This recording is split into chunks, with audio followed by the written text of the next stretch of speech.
Yeah, that's an extremely important question. Today, probably most of the entrepreneurs or would-be entrepreneurs who want to take entrepreneurship as a profession, as a career choice, are really in a great problem because people really don't know what is going to happen to the market, what is going to happen to a product in future because things are changing so fast. The product life cycle, technology life cycle has become so small that if you really want to invest in a project uh, with a view of say 5 years down the line or 3 years down the line, uh, it becomes quite difficult for an entrepreneur because entrepreneur also knows that 3 years down the line probably the product may not have any market at all uh, because of the rate of technology and product obsolescence. So in that sense, I think also it is sometimes uh, may make sense for many people actually also to understand the rate of change as such, because we all always say that okay, things are changing very fast, technology is changing very fast, product is changing, I'm getting obsolete very fast. But actually, what is the rate of this fastness? How fast is fast? So I think to give you an idea that how fast now it is changing, we can take the example of the chess game. The game of chess. Chess. Game of chess. Yeah, game of chess when it was invented many years back in India. The king wanted to feel as if he is in the battlefield when there is no battle. So he wanted someone to invent a game where by playing that game he would feel that he is on the battlefield all the time. So the person who invented the chess game came to him and told that, okay, my lord, this is the game probably which you can play when you are here, and still it will give you a kind of a feeling of being in the battlefield. Mm. So and the king was absolutely delighted when he saw the whole game. So after the game was over, he knew all the rules and everything about the game, and when he was very pleased with that, so he asked the inventor or the person who really discovered the whole game, asking that what you like to take as reward. Oh. So this person told him that, my lord, I'm not a very ambitious person. I don't have a very ambitious goal for me. Don't want to be very rich or nothing. So I'll be happy even if you give something very simple, small to me. Yeah, what do you want? Okay, I want some rice. For inventing this game. Okay, tell me how much. It's very little. Say you put 1 grain of rice on the first square of the board, then you put 2 square, double the amount in the next square, so it will become 2. So then you double it in the third square, it will become 4 grains of rice. Then you further double it 8, so 1, 2, 4, 8, 16, 32, 64. That way you keep on doubling. So there are 64 squares on the chessboard. So till you come to the 64th square, whatever is the amount there, you give me that much a price. So king was very okay, only this much. Fine, so he called for his people and asked them to just, go and get that much a price and give it to the person. So after some time, his aide comes and tells, my lord, we really can't give that much a price to this person. The king was very, what nonsense? In my kingdom, I am asking you to give that much a price, you can't give. So yes, then the aide was telling that, my lord, the amount of grain this person is asking, that would be sufficient to cover the whole Mount Everest. That much of grain. So what was this growth? I mean, why it's it turned out to be so enormous, the amount, the 60 postgrad. Because it started with 1 grain surprise, 2 grain, 4. This is a growth which is called exponential growth. Doubling with every square, that doubling them. Squaring. Yeah, squaring. So this is, so every time you double this, so it's an exponential growth, and this growth, when it starts, it appears as kind of very innocent looking process, slow moving process, 1 grain surprise, 2 grain. But when it picks up the momentum, it actually sweeps everything away, because it comes with such huge kind of force. It's something like watching a moving train.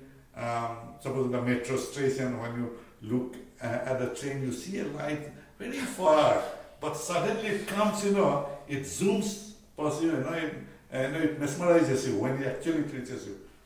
So that is that kind of process today we are observing in daily life.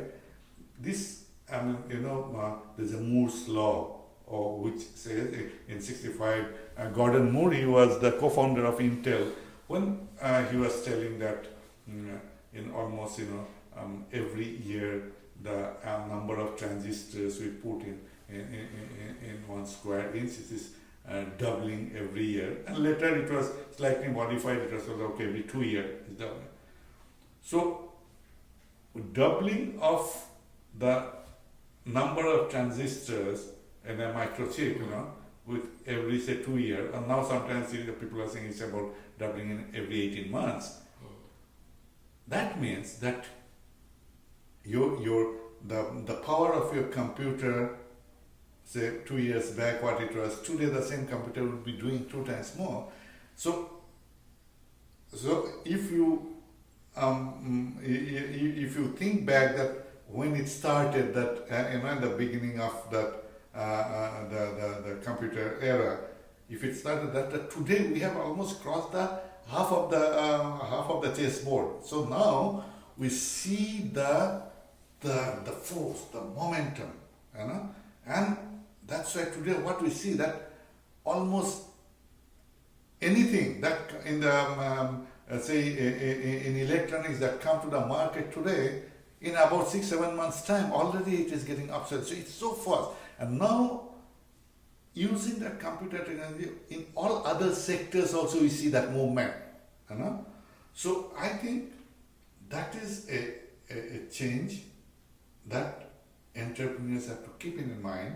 It is kind of a tsunami of technology, and now how to ride that tsunami wave, and one has to prepare differently for that scenario. Yeah. Right. So one does need to act differently and react differently. So narrowing that down to, what advice could you give to somebody to plan a career in this situation? Yeah. I mean, the first probably important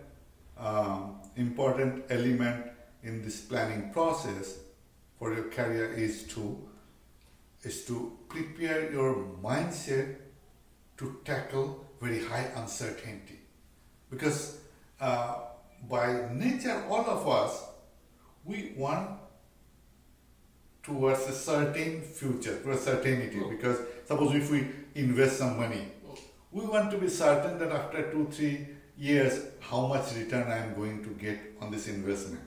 Okay, from another side, always you can say that if there is no uncertainty, there is no profit to be made, because if everything is certain, everybody knows that how much money you invest, how much money you need to invest today to get that Y amount of money after 2 years. If everybody knows, then everybody if find that is a profitable venture, everybody will come there. So you don't make any extra profit on that, because there is uncertainty, and some people are not ready to take risk, venture in uncertain world, and entrepreneurs always venture in an uncertain world, and that's why they derive the profit by making that kind of choices. But still there is uncertainty, but still there is also some kind of certainty for the entrepreneurs, because they could plan, they could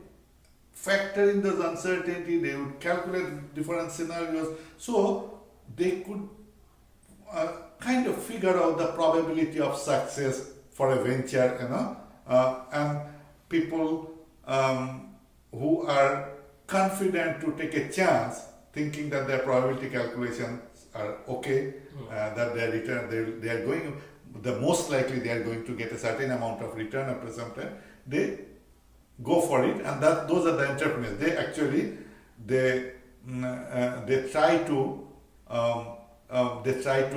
minimize the risk by really understanding the scenario, planning various scenarios, and then they get that confidence that probably their scenario prediction would be correct, and because of that confidence, they take that kind of risk, and they ultimately, many of them become successful. But obviously success is still not guaranteed, because this is a probability of success. That's why many entrepreneurs also fail even in normal less uncertain situation. Then also people do fail.